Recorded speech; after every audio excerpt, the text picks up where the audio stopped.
আপামর বাঙালির চটপটা মশলাদার ঝালমুড়ি সকলেই খেতে খুবই পছন্দ করি। স্কুল কলেজের গেটের সামনে বা ট্রেনে বাসে মেলা প্রাঙ্গণে সহজেই ঝালমুড়ি পাওয়া যায়। তবে বন্ধুরা, সেই ঝালমুড়ি যখন তখন কিনে খেয়ে থাকি। রাস্তার সুস্বাদু ঝালমুড়ি কিভাবে বাড়িতে সহজেই বানানো যায় সেটাই আজ আমি আমার ভিডিওটিতে শেয়ার করলাম। চলো খেয়ে বলবে কেমন হয়েছে।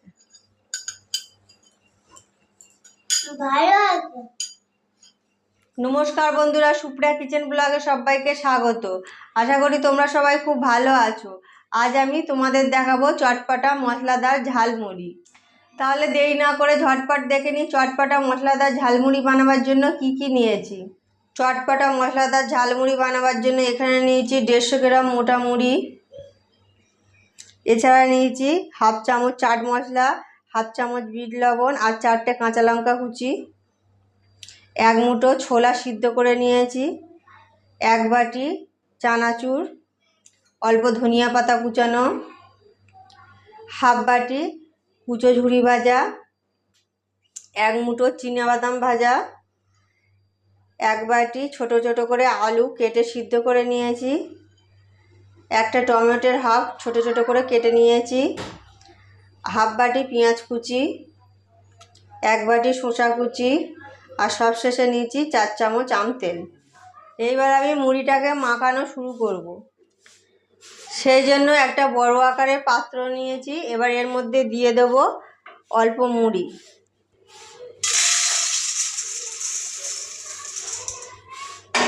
এবার এর মধ্যে দিয়ে দেব সিদ্ধ করে রাখা আলু,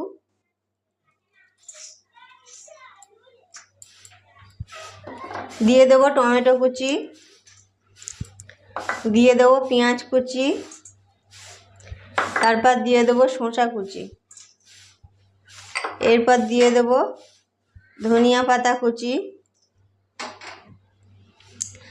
তারপর দিয়ে দেব সিদ্ধ করে রাখা ছোলা, এরপর দিয়ে দেব কাঁচা লঙ্কা কুচি।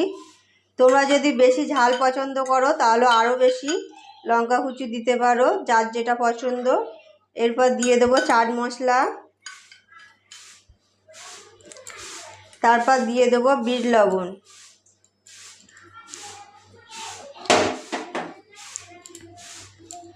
এরপর দিয়ে দেব অবশিষ্ট যে মুড়িটা ছিল সেটাকে। এবার উপর থেকে আমি দিয়ে দেব ভেজে রাখা বাদাম, সবশেষে দিয়ে দেব আম তেল। এই আম তেল বাজার থেকে কেনা নয়, আমাদের বাড়িতে 1 বছর আগে বানানো হয়েছিল, সেই তেল আমি নিয়েছি। তোমরা চাইলে সর্ষের তেলও দিতে পারো। এবার আমি এইগুলো সব একসাথে ভালো করে মাখিয়ে নেব ওপর নিচ করে। যারা একটু টক খেতে বেশি পছন্দ করো তারা তেঁতুল গুলে বা লেবু কেটেও দিতে পারো। আমরা টক খেতে পছন্দ করি না, তাই দিলাম না। মাখানো হয়ে এসছে, এবার এতে দিয়ে দেব চানাচুর আর ঝুরি ভাজা। ঝুরি ভাজা চানাচুরটা এই জন্য দিলাম শেষে, কারণ আগে দিলে নরম হয়ে যাবে। মশলা মুড়ি মাখিয়ে বেশিক্ষণ রাখা যায় না, নরম হয়ে যায়।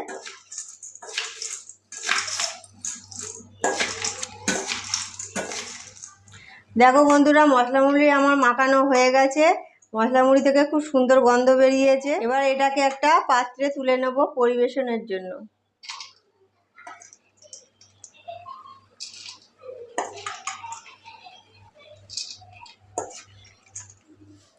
চটপটা মশলাদার ঝালমুড়ি রেডি হয়ে গেছে বিকেলে টিফিনে পরিবেশনের জন্য। আমার এই চটপটা মশলাদার ঝালমুড়ির রেসিপি যদি তোমাদের ভালো লেগে থাকে তাহলে একটা লাইক, শেয়ার, কমেন্ট এবং আমার চ্যানেলটিকে সাবস্ক্রাইব করার অনুরোধ রইল।